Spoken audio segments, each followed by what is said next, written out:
Next, we got to understand who your client is. Who is your potential client? Because this is a great quote. If you can see the client through the client's eyes, you can sell the client what the client buys, right? So it's really important for you to know who is your potential client. So instead of just speaking to a very broad audience, you can speak directly to the type of client you want to attract to your business. The verbiage you use will be different, the photos you use will be different, everything about your marketing campaign will be different based on who you're trying to attract to your business. So you need to really figure out who that is. And how do you do that? So if you're currently operating a business, you can ask yourself, okay, based on my current clientele, what's their average age? Are they male, female? What percentage split? What's their income? What type of client are they? Are they beginner? Are they athlete? Are they advanced clientele? Are they obese? Do they have a health, who are you currently training? If you look at the majority of people, or is it just a very broad mix of different types of people? Ask yourself these questions. What type of client do you seem to be drawn to? Where are your skills best suited? What type of client has had the most success working with you? And that may enable you to say, okay, wow, the type of client that seems to always want to train with me and I seem to do really well with is stay-at-home moms. Okay, guess what? That's probably a good focus then. That becomes your niche market. And there's lots of different markets that you can hone in on. You can hone in on a clientele who's overweight, pre- and postnatal women, athletes, children, baby boomers, business executives, women, people with different health concerns and issues. So that's the beauty of our industry. There's so much opportunity to be really successful, all doing things a little differently.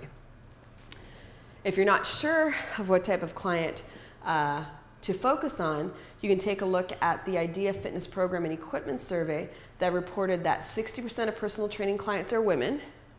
So if you're going to go, I don't know what to focus on, well, focus on women. At least you'll be, out of the starting gates a little bit better, because you'll, focusing on the type of person that seems to want to train tends to be women.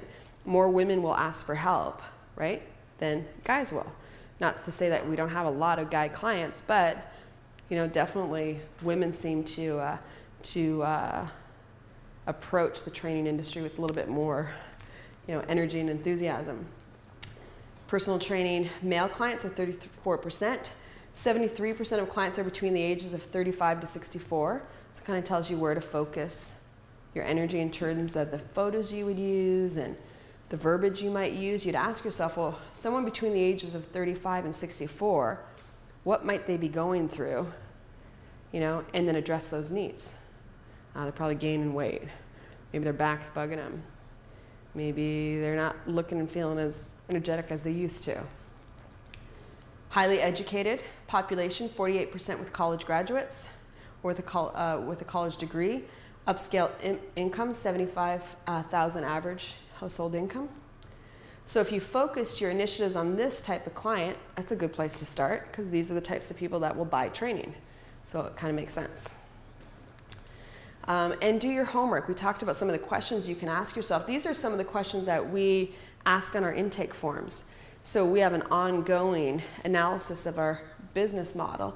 So age, gender, income, why they purchase training, how they hear about us, why they purchased with us, why they continue to do business with us, how far away do they live from us, which local newspaper they read. That was so valuable for us, because we found the same amount of people would read the local, smaller business magazine than the big metropolitan newspaper.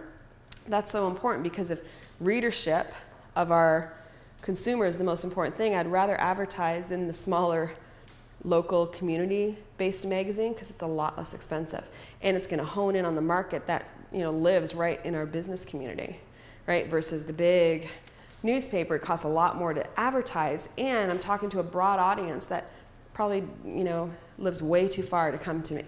So that's really important.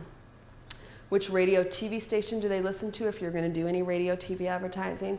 Which events or activities do they participate in? So if you found that 70% of your clientele golfs, you should do some alliances with some golf centers or shops that sell golf equipment and golf clubs, things like that. Do they use email? That's, what an important business step to capture everyone's email addresses so that you can market directly to them in a very cost-effective way.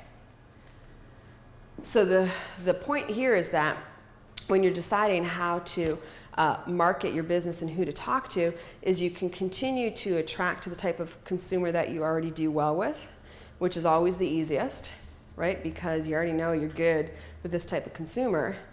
Or if you feel that that market is saturated, like you're not growing anymore, you've kind of plateaued, then what you want to do is you want to look for departments or revenue streams or niche markets that complement what you're already doing. That would be an easy way to jump into a whole new revenue stream without starting from scratch.